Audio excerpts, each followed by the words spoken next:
Clearly, the Mossad exercises a very pernicious and potentially dangerous influence inside the CIA. Could this be true? Of course it can be true. We have an expression in the Army: intelligence is always wrong. And that's not entirely out of character for what we're hearing now.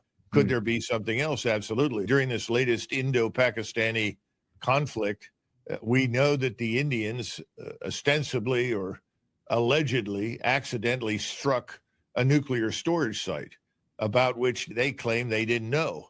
That's one of the reasons the Pakistanis said, look, let's call a halt to this. It's possible.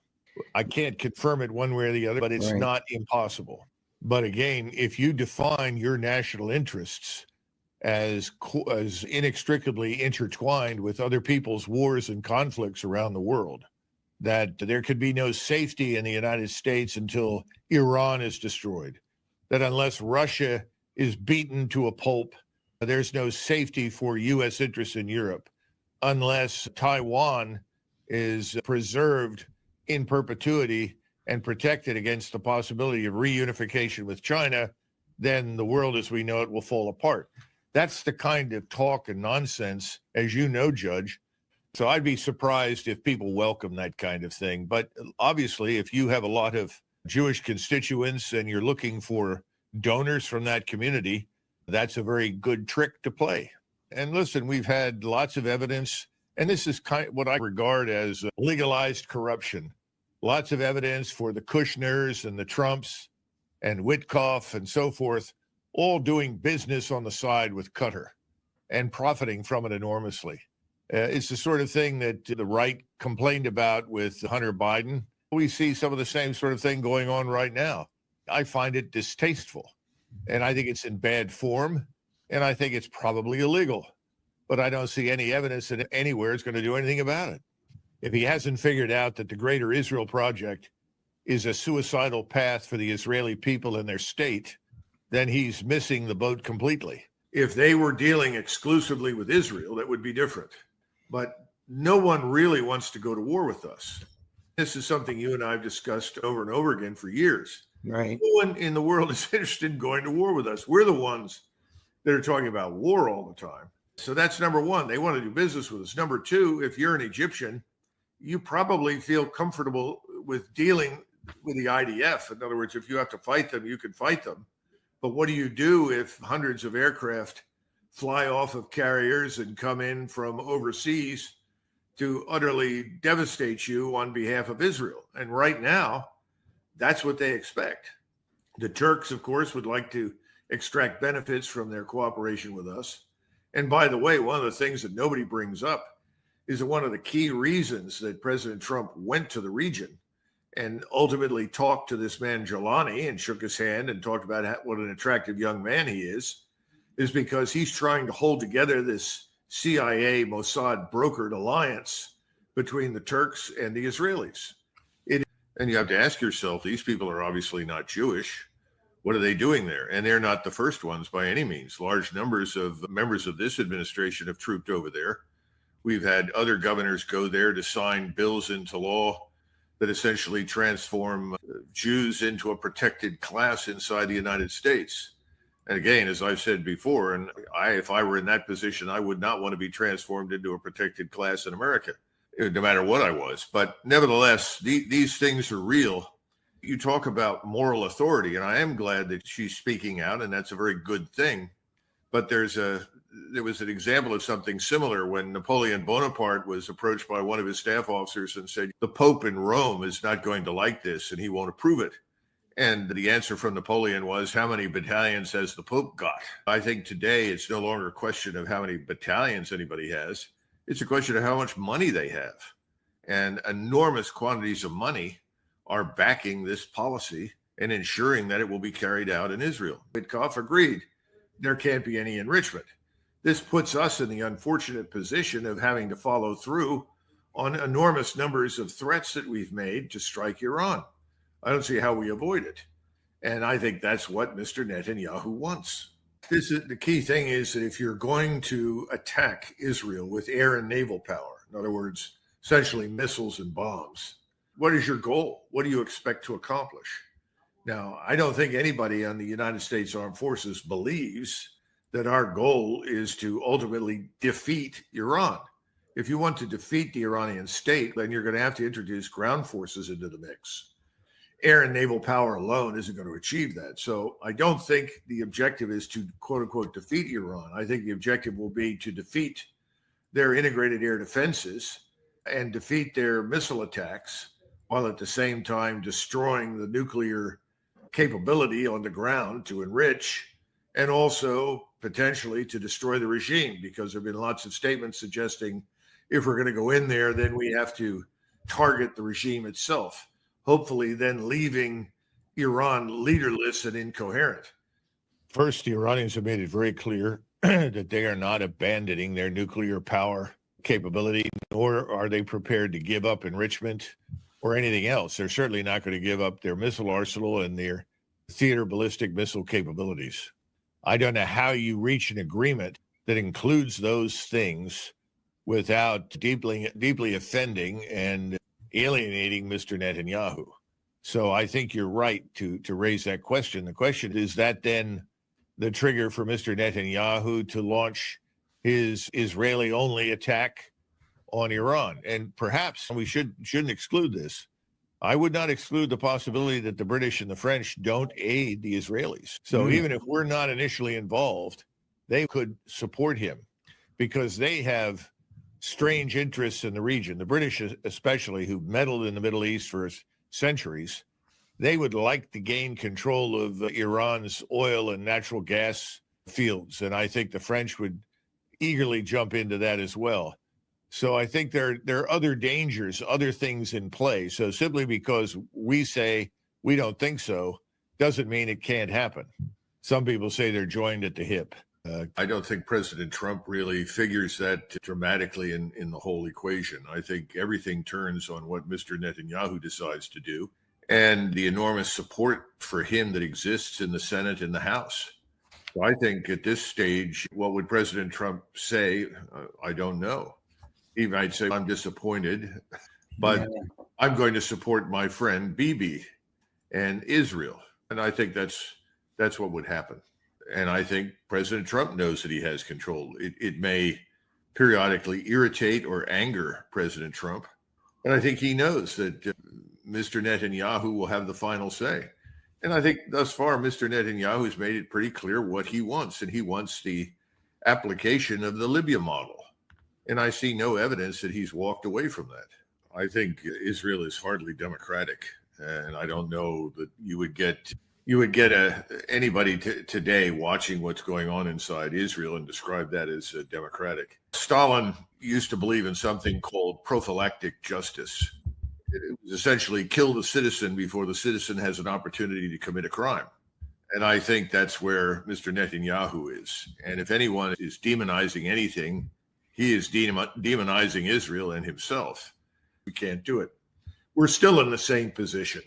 What he's trying to argue is that you can have an Iron Dome-like solution that Israel has employed and employ it nationwide. Or if not nationwide, then selectively for large urban areas. It depends on who you talk to.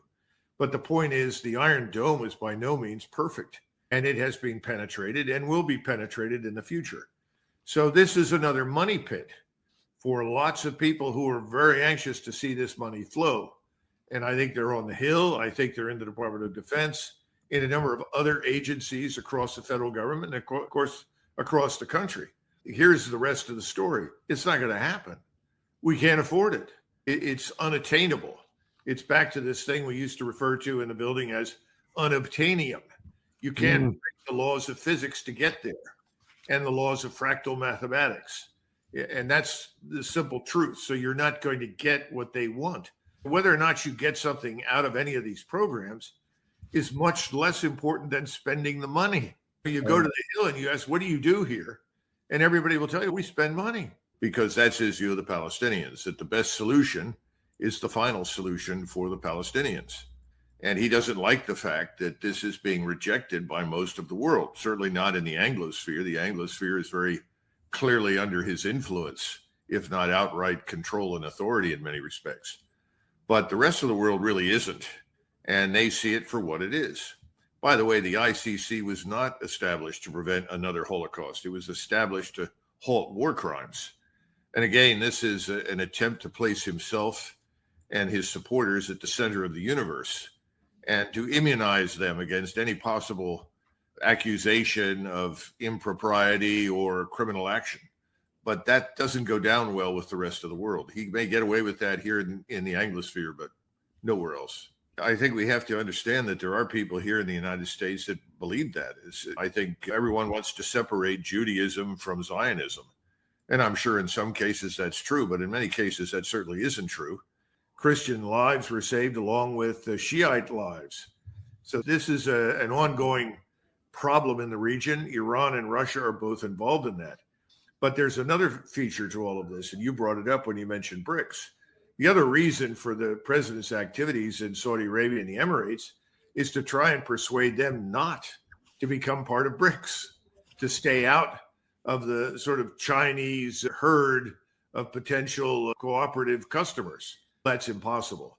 They're going to join BRICS. It doesn't matter what we say or do, but they also want to do business with us. This is something that I don't think President Trump understands just yet. Mr. Witkoff is simply repeating the instructions that were given to President Trump by Mr. Netanyahu. It is Mr. Netanyahu that said that's off the table. We cannot tolerate any enrichment of any kind.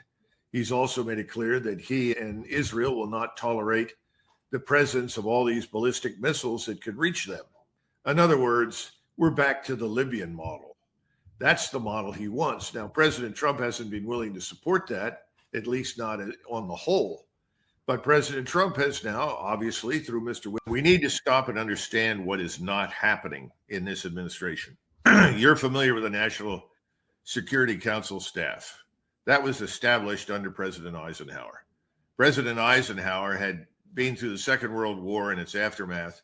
He was a big believer in the criticality of having very competent analysts on your staff, people that could analyze, understand, evaluate, and review material, and then present to the president for his own consumption their assessment. And he was very careful about who ended up on the National Security Council staff and who came in to brief him.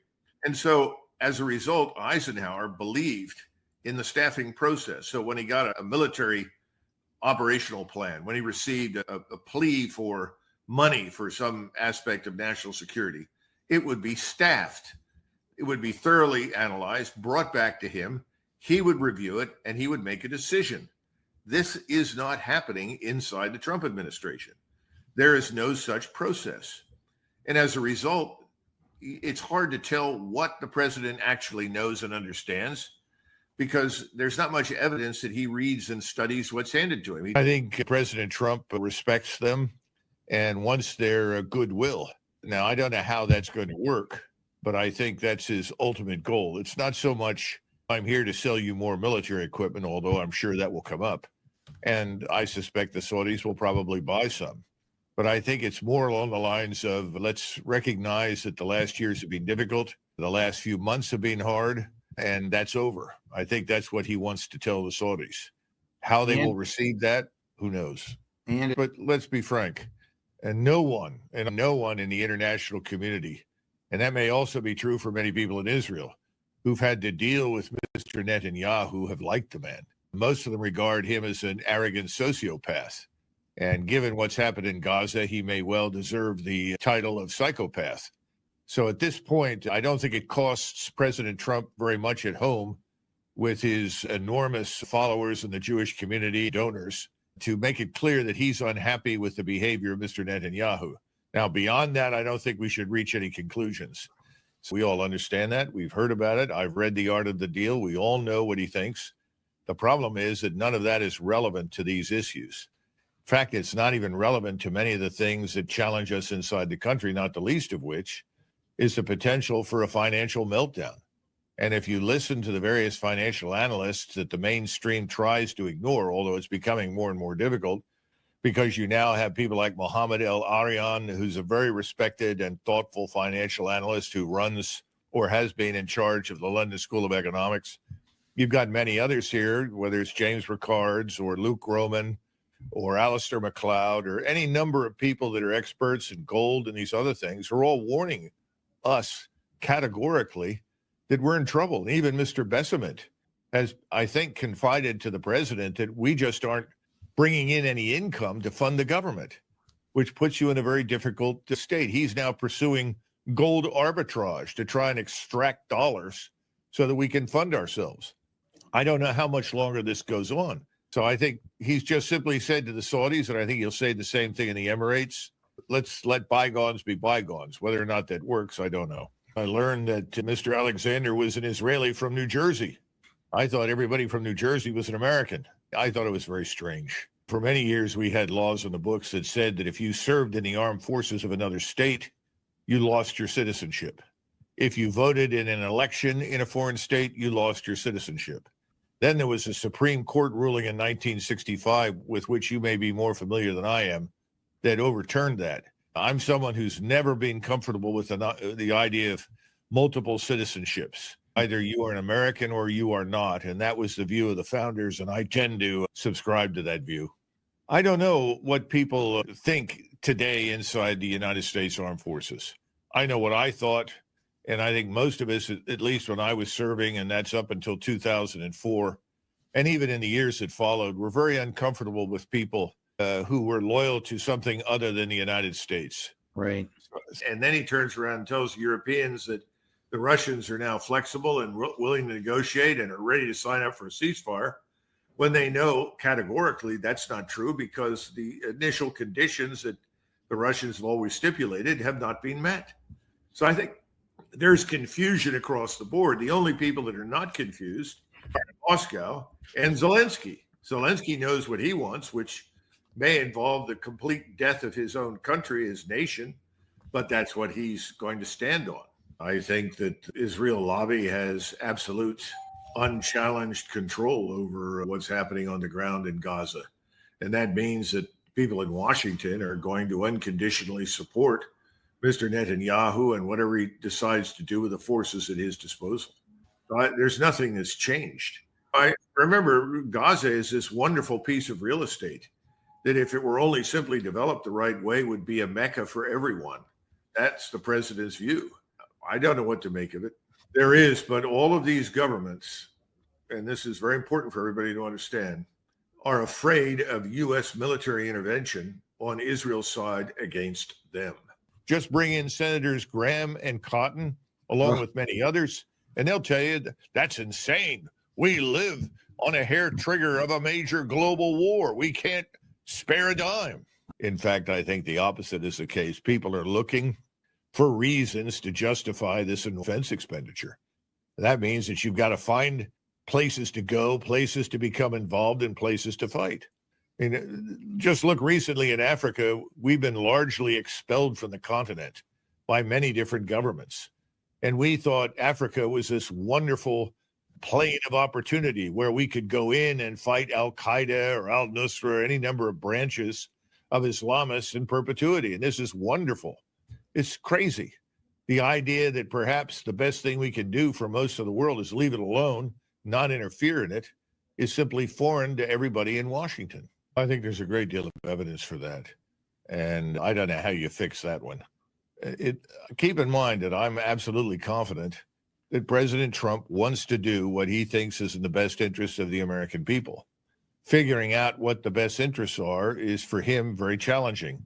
He spent his life in New York real estate. That's why we're here. But it's going to be awfully tough to avoid. And that's why I think any number of things could happen. You could have a false flag. We've been through that before with the white helmets on the ground in Syria, and twice they managed to precipitate missile strikes. Fortunately, those missiles all went into the desert sand because somebody had the sense to realize if they go anywhere else, you're going to kill a lot of people and find yourself at war. This time around, I'm not sure that's possible. So I think you could have a false flag, or you could simply have the decision, we have been provoked long enough. It is an existential threat to greater Israel, and we are going to act. Mr. Netanyahu gives a speech and off it goes. And then we're dragged in anyway. Again, how do you bring peace about under those circumstances if we are a co-belligerent? We're back to the same problem we had today in Ukraine. How can you broker peace when you are, in fact, part of the problem. I don't think we can do that in Ukraine. I don't think we'll be able to do it in the Middle East. And I'm the big man with the big stick. And if I just beat everyone over the head and say, make peace, they'll have to make peace. That's childish nonsense. There are hundreds of years of complexity involved in this whole thing. Since there is no long-term strategic framework that we can follow, no coherent strategy, then I think we have to be careful and scale back our expectations. What he's saying and doing at this point could, in fact, within a week or 2 weeks, change. If you know absolutely nothing about the region, about the people involved, the culture, the history, the geography, then I suppose you could make statements along the lines of what President Trump made. As much as it disturbs me to say so, I find myself in agreement with current Secretary of State Rubio, who then said this is not a real estate deal. This, I think, has been the bottom line difficulty for President Trump. He views everything as transactional and views everything as a negotiation with a transactional outcome. And he tends to fall back on his experience as a real estate mogul in New York City. And those things do not necessarily transfer easily to the international system. There's no basis for expecting the rest of the world to see everything through that distorting lens. So I think in this case, Mr. Rubio is right. He's still right. And I hope that President Trump has finally concluded that. And to this, you must add millions of evangelical Christians who choose to interpret the Old Testament and passages in it to justify whatever the Israelis do as essentially blessed by God. How God in their minds would bless mass murder and expulsion from people's homes and land is beyond my imagination. I don't see anything Christian in it, but nevertheless, they're there. So we have to accept the fact that, yes, some of what he says truly resonates here in the Anglosphere. I don't think a phone call from Donald Trump would stop it because, as I said before, this is largely out of his hands. I think he's in a position from which he cannot easily escape, where the power to decide what we will do really rests with the enormous power and influence that Mr. Netanyahu exerts inside the United States through the media, through his agents, the donor class, and ultimately in Washington itself with the Senate and the House. All one has to do is look over the last few days at photographs of, I think it was the director of Homeland Security, Kristi Noem, praying at the Wailing Wall in Jerusalem. More recently, Governor Abbott from Texas. He doesn't like to. And he has this habit of listening to his inner circle. He says, I trust these people. They may be trustworthy from the standpoint of loyalty to him, but they may not be knowledgeable enough or insightful enough to providing what he needs to understand what's happening in the world, particularly what's happening today in Eastern Europe, or for that matter, in the Middle East. And again, when you look at military operations that are being conducted, going back to this idea that, first of all, whatever the Russians did, President Putin wanted to make sure that nothing alarmed the West. And someone asked me recently, why didn't the Russians destroy all the bridges across the upper river? And I said, they probably wanted to retain some for future offensive operations, potentially. Didn't want to foreclose that option. But I think they also didn't want to alarm the West. They didn't want the West to think that they were now going to isolate eastern Ukraine completely, kill all of the Ukrainian forces that were there, and then press to the river, because that's not what they wanted to do. They wanted to find a way out of this morass and the conflict. Is the joint hegemony over the region that we are trying to promote with Turkish and Israeli military power. It's very fragile because the Turks collectively as people are utterly opposed to everything the Israelis are doing. I don't think it's going to last. But Mr. Erdogan sees great value in it. And Mr. Jelani, people are saying he's a CIA asset. Okay, fine, perhaps he is, but he's very definitely Mr. Erdogan's asset. And so you're signaling to President Erdogan, I'm going to go along with what you want to do, just as I'm going to go along with what Mr. Netanyahu wants to do. The Russians are trying to protect the Alawites that are within range of their base. The Alawites have tended to pull back towards the coast in the direction of the Russian military base. And remember that Erdogan has instructed Jelani and his legions, whatever they are, not to attack the Russians. So I think the Russians are going to do whatever they can. Remember, the Russians have always been prepared to intervene on behalf of Christian populations under attack. By the way, the Iranians also saved Christians from destruction when they were fighting ISIS. Now, I don't think those things are achievable, but it's not defeat Iran. It's what I just described. And I think there are a lot of people in the Air Force and the Navy, senior officers, telling the president that, yes, we think we can do that. I think that what has got to happen to make all of this come together is the Israelis have to take the lead. And this has always been my concern, that Mr. Netanyahu would make it impossible for us to stay out by taking the lead in terms of attacking Iran. Iran then in response would probably let everything they've got go at Israel. In other words, it would trigger a massive response from Iran. That in turn would trigger us to try and intervene and protect, if not save, Israel from potential destruction at the hands of Iranian missiles. So I'm not sure it's that clear. What Mr. Netanyahu knows is that he has infinitely more influence over what the Senate and the House will do in this instance than Trump does. And it was appalling. Everyone who was in the physics department that I knew, and one of whom was with me when we listened to him, told me, and I'm not a physicist, but this man was, and he just said, Douglas, this is outrageous nonsense, how the Russians think about their country and about this war. That's one of the major problems. We have a bad habit of projecting onto the Russians an intellectual framework or a cultural framework, which is our own. And as a result, it's very hard for us to understand them. They are willing to negotiate, but keep in mind, we are a co-belligerent. We're in no position to mediate a solution or an agreement of any kind. We are part of the problem. So they're happy to talk to us, but they're not going to cease operations until we demonstrate conclusively that the Ukrainians and we will respect the initial position that they've always taken. So until we do that, nothing will change. And I don't see much evidence that we're going to do what is required. I think we're already talking about walking away from it. At least that's my impression from the things that Mr. Rubio has said and Vice President Vance has said. But there's also no reason to expect that Mr. Zelensky is going to accept those conditions. He's not going to accept the permanent incorporation of the Eastern Oblasts into Russia, along with the legitimate ownership of Crimea in Russian hands. He said that repeatedly. So the notion of $1 trillion defense budget is not only full from the standpoint of threats to the United States, because most of the threats that concern us are in our own hemisphere. It's also dangerous, Judge. We can't afford it. It will sink us in our economy. And I think that's the way we have to look at whatever they do. If they're doing something, it's after quite a lot of deliberation, and it could be what I just described, or it could be something else. If you look at all of the operations they have inevitably involved on the tactical and operational levels, in encompassing and circling and then destroying systematically what's inside the circle and then moving further on, but always very incrementally. This may indicate a desire to send something further west than they have in the past, in the hopes of potentially convincing the regime to evacuate Kiev, or us, for instance, to intervene and talk. Who knows?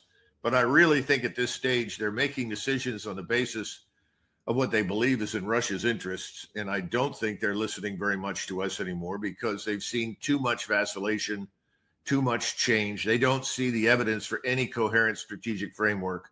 Everything is impulse driven, and the impulses come straight from the president. He speaks without a great deal of self-awareness. He simply says what he wants to. That may go down well domestically with his supporters,